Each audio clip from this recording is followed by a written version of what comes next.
রুটির জন্য আটা ময়ান করলাম, যে রুটি তৈরি করব। তো এবার বলছে কি যে রুটি খাবো না, মিষ্টি কিছু তৈরি করো। তো এবার আমি কি করব, এটা বুদ্ধি লাগাচ্ছি। এবার যেহেতু আমি রুটির জন্য আটাটা ময়ান করলাম, তো এবার এই আটা দিয়ে কিন্তু আমি মিষ্টি কিছু তৈরি করে নেব। আসসালামু আলাইকুম। আজকে আমি একটা নতুন রেসিপি নিয়ে আসলাম। এই আটাটা কিন্তু আমি রুটির জন্যই ময়ান করলাম। এখন বলছে আমি রুটি খাবো না, রুটি খাওয়ার ইচ্ছা করছে না, একটু মিষ্টি কিছু বানাও। তা আবার কী করবো, এই আটা দিয়ে আবার মিষ্টি কিছু তৈরি করতে হবে বুদ্ধি খাটিয়ে। এবার আমি কীভাবে মিষ্টিগুলো তৈরি করি বন্ধুরা, দেখতে থাকেন। আটাটা ভালো করে একটু করে নেব, বুদ্ধি খাটিয়ে কিন্তু মিষ্টিগুলো তৈরি করতে হবে। ভাবছি আমি কি তৈরি করব, কিছুই খুঁজে পাচ্ছি না।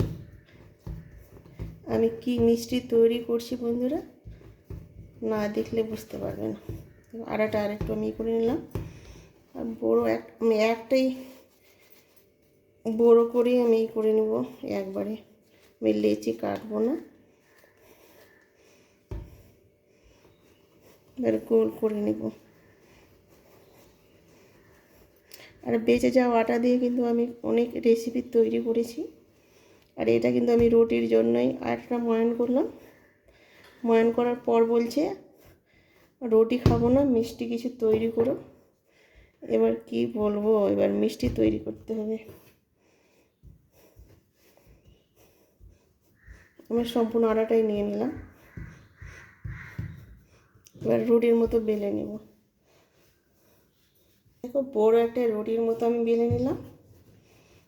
যেভাবে রুটি বেলে ওইভাবে, আর যেভাবে রুটি রাখো মোটা, ওইভাবে কিন্তু আমি বেলে নিলাম। বড় একটা কিন্তু রুটি হয়ে গেছে আমার। দেখো, বেশি মোটা না, বেশি পাতলা না। এর মধ্যে আমি ঘি দিয়ে দিব। দেখো, ঘি দিয়ে দিলাম। ঘিটা রুটির গায়ে কিন্তু লাগিয়ে নেব, ভালোভাবে কিন্তু লাগিয়ে নিতে হবে। আর এখানে ঘি না থাকলে সাদা তেলটা ব্যবহার করতে পারে। আর সাদা তেলটা না থাকলে পরে রান্নার তেল, সর্ষের তেলটাও কিন্তু ব্যবহার করতে পারেন। দেখো, ভালোভাবে ঘিটা আমি লাগিয়ে নিলাম। আমি এখানে কর্নফ্লাওয়ার নিয়েছি। কর্নফ্লাওয়ার একটু আমি ছাকনা নিয়েছি, ছাকনার সাহায্যে কিন্তু একটু চেলে চেলে দিয়ে দেব। কর্নফ্লাওয়ার দেওয়া হয়ে গেছে, এবার আমি ভাঁজ করে নেব। দেখো, এইভাবে কিন্তু আমি ভাঁজ করে নেব। দেখো, এর উপরে একটু কর্নফ্লাওয়ার ছিটিয়ে দিব। আর ঘিও দিতে পারেন, আমি ঘিটা দিলাম না। কর্নফ্লাওয়ার দেওয়া হয়ে গেছে, এবার আমি রুটিটা ভাঁজ করে নেব। দেখো, এর উপরে আমি দিয়ে দিলাম। এখানে আবারও কর্নফ্লাওয়ার দিয়ে দেব। আর কর্নফ্লাওয়ারটা একটু বেশি করেই দিবে। দেখো, এবার আমি ভাঁজ করে নেব।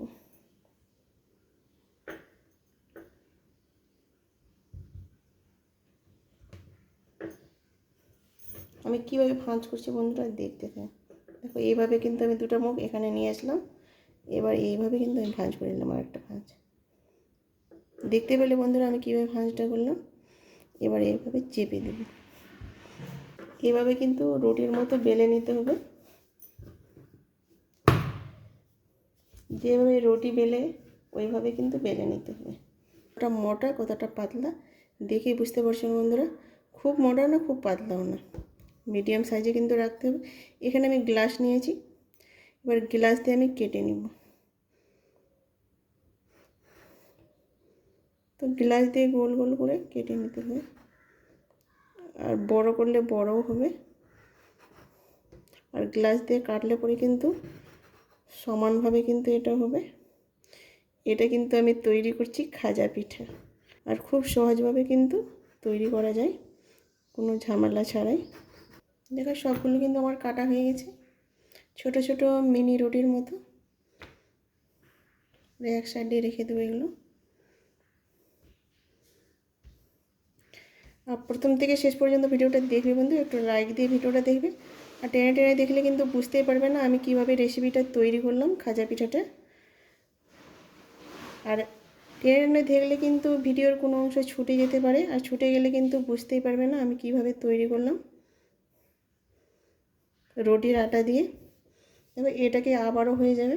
এবার সবগুলো আমি কেটে নিলাম মিনি রুটির মতো। আমি এবার তৈরি করে দেখাচ্ছি।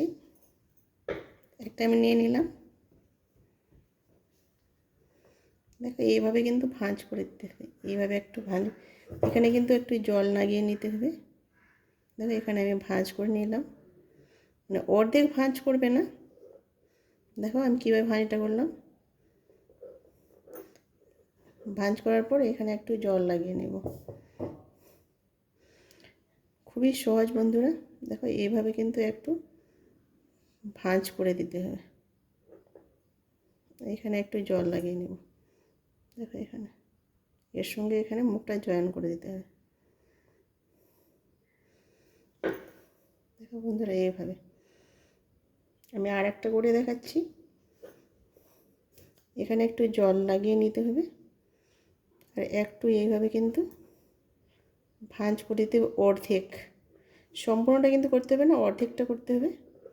এখানে কিন্তু একটু আমি জল লাগিয়ে নেব এইভাবে। আর এইভাবে কিন্তু একটু দেখো এইভাবে কিন্তু ভাঁজ করলে কিন্তু হয়ে যাবে।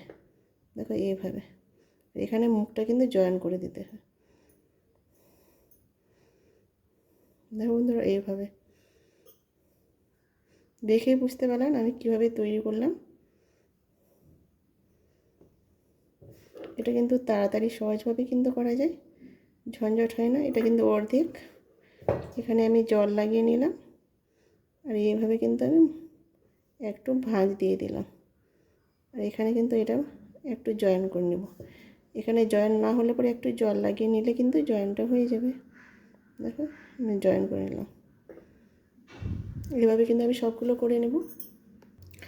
সবগুলো কিন্তু আমি খাজা পিঠা তৈরি করে নিয়েছি। দেখো আমার তৈরি করা কিন্তু হয়ে গেছে।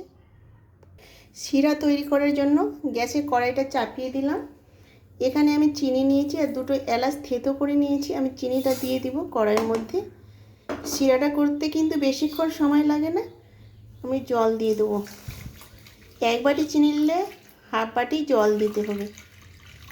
দেখো আমি জলটা দিয়ে দিলাম, ফুটে গেছে। আর বেশিক্ষণ লাগবে না শিরাটা হতে, তাড়াতাড়ি কিন্তু শিরাটা তৈরি হয়ে যায়। শিরাটা কিন্তু আমার তৈরি হয়ে গেছে। এবার আমি নামিয়ে নেব। শিরাটা নামিয়ে আর একটা কড়াই আমি চাপিয়ে দিলাম গ্যাসে। তেল দিয়ে দিব। কড়াইটা গরম হয়ে গেছে, তেলটা গরম হয়ে গেছে। এবার খাজা পিঠাগুলো আমি দিয়ে দেবো এক এক করে। আর তেলটা কিন্তু হাইটে গরম করতে হবে না। দেখো কয়েকটা আমি দিয়ে দিলাম। সুন্দরভাবে কিন্তু লেয়ারগুলো খুলে গেছে, দেখেই বুঝতে পারছেন বন্ধুরা। আর কতটা সুন্দর হয়েছে, আর ফুলে ফুলে গেছে। আর বেশি কিন্তু জাল দিয়ে ভাজতে হবে না, নাহলে পুড়ে যাবে। ভাজা হয়ে গেছে। এবার আমি তেলটাকে ছেঁকে তুলে নেব। দেখো কত সুন্দর হয়েছে। তেলটাকে ঝরিয়ে নিতে হবে। বাকিগুলো আবার দিয়ে দিলাম। দেখো সবগুলো কিন্তু আমার ভাজা হয়ে গেছে। শিরার মধ্যে পিঠাগুলো দিয়ে দেব, খাজা পিঠাগুলো। ভালোভাবে কিন্তু শিরাটাকে লাগিয়ে নেব। এটা কিন্তু গরম গরমই শিরার মধ্যে দিতে হবে, আর ঠান্ডা হলে কিন্তু ভালো হবে না। ভালোভাবে কিন্তু নেড়ে চেড়ে নিতে হবে। আমার শিরাটা মাখানো হয়ে গেছে। এবার আমি নিয়ে নেব। সবগুলো কিন্তু খাজা পিঠা তৈরি হয়ে গেছে আমার। দেখে বুঝতে পারছো বন্ধুরা কত সুন্দর হয়েছে। আর এত সুন্দর হয়েছে কি বলবো, দারুণ হয়েছে না। এখানে ভিডিওটা শেষ করলাম। আল্লাহ হাফেজ।